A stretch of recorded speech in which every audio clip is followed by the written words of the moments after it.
Bienvenue dans ce jour 5 et dernier jour du challenge éveil de confiance.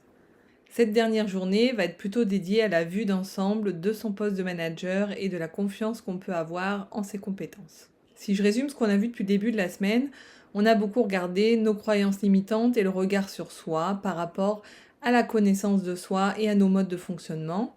Ensuite, on a exploré quels pouvaient être nos freins à des prises de parole percutantes. Ensuite, on a regardé la partie décision et comment prendre des décisions avec assertivité. Et hier, nous avons regardé la partie leadership et le regard qu'on pouvait porter sur soi par rapport à notre capacité à fédérer une équipe et à transmettre une vision. Aujourd'hui, je vous propose d'approfondir le processus d'apprentissage. Comment il se décompose ce processus d'apprentissage? Il se décompose en 4 phases que vous voyez sur le graphique ici. La première phase qui est la phase II, inconsciemment incompétent, c'est-à-dire qu'on n'a pas conscience qu'on ne sait pas. C'est vraiment la phase qui précède une prise de poste. On ne sait pas encore exactement quelles sont exactement les compétences nécessaires pour le poste et quel est notre niveau de maîtrise par rapport à ces compétences. Ensuite, on va commencer à se confronter à certaines situations. Et là, on va rentrer dans la phase qu'on appelle CI, consciemment incompétent. C'est que là, on commence à prendre conscience qu'on ne sait pas. Cette phase-là, elle se produit généralement quand on rencontre notre premier obstacle.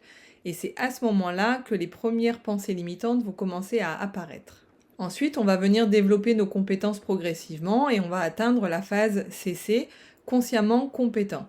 C'est-à-dire que là, on sait qu'on sait faire, mais on a encore besoin de support. Et enfin, quand on a bien ancré les compétences, on atteint la dernière phase qui est la phase IC, inconsciemment compétent, c'est-à-dire qu'on fait les choses par automatisme et on ne se rend plus compte que ça nécessite une compétence particulière. Donc maintenant, si on rentre un peu plus dans le détail sur le regard qu'on peut porter par rapport à son niveau de compétence, on va avoir encore une fois un certain nombre de croyances limitantes.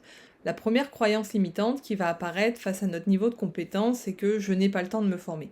J'ai déjà beaucoup de choses à faire dans ma journée, donc caser encore en plus de tout ça une formation, c'est pas possible, je n'ai pas le temps.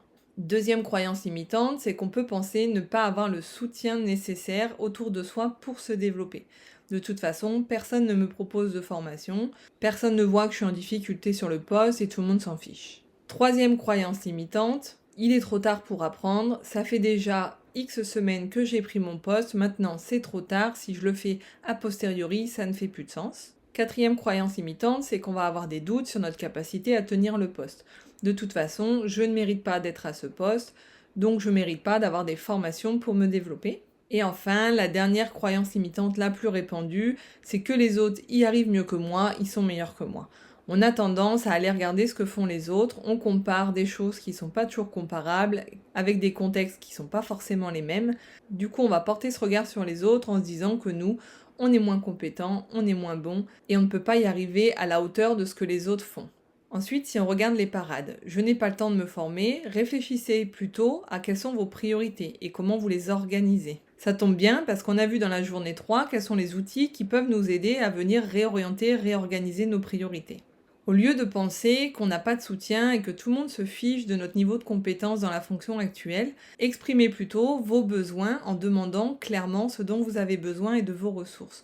Vos supérieurs, vos RH ne sont pas devins, ils ne savent pas identifier exactement ce dont vous avez besoin, donc la meilleure manière de se faire entendre, c'est de venir exprimer ce qu'on attend.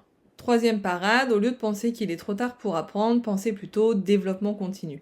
Il n'y a pas d'âge pour se former, il n'y a pas de règles spécifiques compte tenu des délais dans une fonction ou des niveaux d'ancienneté qui vont conditionner l'accès à la formation. Ensuite, quatrième parade, elle va venir finalement mettre en exergue tout ce qu'on a vu au cours des 4 premiers jours. Au lieu de penser qu'on ne mérite pas ce poste et qu'on n'est pas compétent, adoptez plutôt une démarche optimiste visant à éradiquer vos croyances limitantes. Et enfin, dernière parade, plutôt que de se comparer aux autres et de les envier sur leurs performances, allez plutôt chercher du mentorat, allez chercher du partage d'expérience qui va vous aider à vous développer. Comment on peut faire pour évaluer ses compétences? Sachez qu'il existe des outils, encore une fois, bien spécifiques, et en l'occurrence, celui que je vous présente ici, qui est la matrice de compétences. C'est une matrice qui va reprendre un certain nombre de connaissances, compétences, soft skills indispensables pour une fonction et qui va vous permettre de vous évaluer selon des critères spécifiques de niveau d'atteinte de ces compétences et ainsi vous fournir une vision globale de vos compétences dans la fonction. Et c'est sur cette matrice que je vais vous proposer de travailler juste après. Avant d'attaquer l'exercice, reprenons une dernière fois nos 2 piliers fondamentaux. Je travaille mon état d'esprit. Quelles sont aujourd'hui mes fausses bonnes excuses qui m'enferment dans mes croyances limitantes et qui m'empêchent de travailler sur mon développement et sur mes compétences? Et ensuite, quelles postures et quels exercices pratico-pratiques je peux mettre en place? Sachant que pour le développement de compétences, une des postures qui est attendue est une posture proactive. Personne d'autre que vous n'est mieux placé que pour savoir ce dont vous avez besoin et travailler sur vos compétences. Donc allez solliciter, allez chercher les ressources dont vous avez besoin. Ensuite, une deuxième posture qui est attendue pour travailler ses compétences, c'est la résilience. Ne partez pas abattu, mais allez plutôt chercher le côté positif et ce que vous pouvez viser en termes de compétences. Soyez persévérant, l'acquisition de compétences n'est jamais quelque chose d'immédiat, ça peut prendre du temps et surtout ça nécessite de la pratique. Donc aujourd'hui, l'exercice que je vous propose pour ce dernier jour, c'est de faire le point sur ce qui vous empêche aujourd'hui de travailler sur les compétences qui vous font douter. Et ensuite d'écrire les premiers petits pas que vous pouvez mener pour venir contrer ces croyances limitantes et mettre en place des parades solides et robustes. Une fois que vous aurez fait ce premier exercice, je vous propose de passer au second qui est la réalisation de votre matrice de compétences de manager. Vous pourrez trouver le fichier dans le mail du jour 5 et ensuite passer en revue les différents critères et vous auto-évaluer par rapport à ces critères.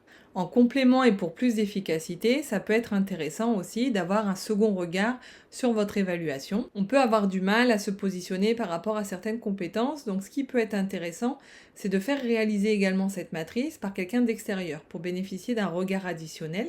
Et donc vous pouvez envisager de confier la matrice à votre N+1 ou à des collègues de manière à ce qu'ils évaluent également les mêmes critères que vous et vous pourrez ensuite comparer les deux évaluations pour avoir un résultat davantage en adéquation avec la réalité. À la fin de cette journée, vous obtiendrez le dernier badge, le badge numéro 5 qui est le badge de leader éclairé. Et voilà, nous sommes au terme de ces 5 jours de challenge. J'espère que les exercices réalisés tout au long de la semaine vous permettront d'aborder le regard sur vous de manière différente, que vous prendrez davantage confiance dans vos capacités, que vous pourrez vivre un quotidien plus serein avec moins de questionnements. Cette fois-ci, je ne vous dis pas à demain, mais à bientôt. N'hésitez pas, si vous avez les moindres questionnements, à revenir vers moi ou à prendre un rendez-vous en visio et je serai ravie de pouvoir vous accompagner davantage dans la poursuite de votre confiance en vous et de votre développement de compétences de manager. À bientôt!